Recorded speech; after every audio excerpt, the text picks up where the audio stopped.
Hyderabad film నగర్లో నకిలీ IPS అధికారిని పోలీసులు అరెస్ట్ చేశారు. ఐపీఎస్, ఐఏఎస్ అధికారి అంటూ శశికాంత్ పలు మోసాలకు పాల్పడ్డట్టు పోలీసులు గుర్తించారు.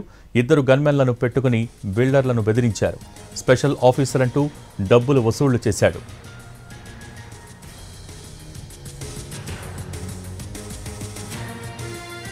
అంతేకాదు పలు ప్రాజెక్టులు ఇప్పిస్తానంటూ బిల్డర్ల దగ్గర డబ్బులు తీసుకున్నాడు. తీసుకున్న డబ్బు ఇవ్వకుండా గన్మెన్లతో బెదిరింపులకు దిగటంతో పోలీసులకు ఫిర్యాదు చేశారు బాధితులు. విచారించిన పోలీసులు శశికాంత్ను అరెస్ట్ చేశారు.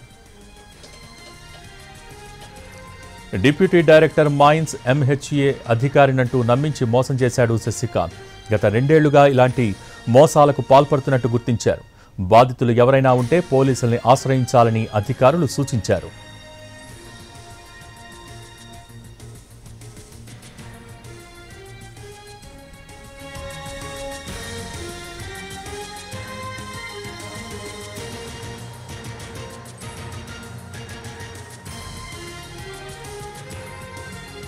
ఇతన్ని ఇంట్రాగేట్ చేసిన తర్వాత మనకు అర్థమైంది ఇతను పబ్లిక్ని నమ్మించడానికి ఇద్దరు ప్రైవేట్ సెక్యూరిటీ గార్డ్స్, అంటే ఇప్పుడు ఆర్మీలో కొంతమంది ఇద్దరు వ్యక్తులు రిటైర్ అయితే వాళ్ళు సర్వీస్లో ఉన్నప్పుడు వెపన్ లైసెన్స్ తీసుకొని తమిళనాడు వాళ్ళు ఆ వెపన్స్ పర్సనల్ ప్రొటెక్షన్ కోసం ఇస్తారు. ఇవన్నీ లైసెన్సెస్. ఆ లైసెన్స్ కలిగిన వ్యక్తుల్ని వాళ్ళు గన్మెన్లుగా నియమించుకొని ఇక్కడ తిరిగేటప్పుడు బండి మీద సైరన్ పెట్టుకొని తర్వాత ఆ గన్మెన్లతో తిరగటం మూలన ప్రజలందరూ కూడా కొంతమంది ఇప్పుడు ఎవరైతే బాధితులు ఉన్నారో వాళ్ళు నమ్మారు.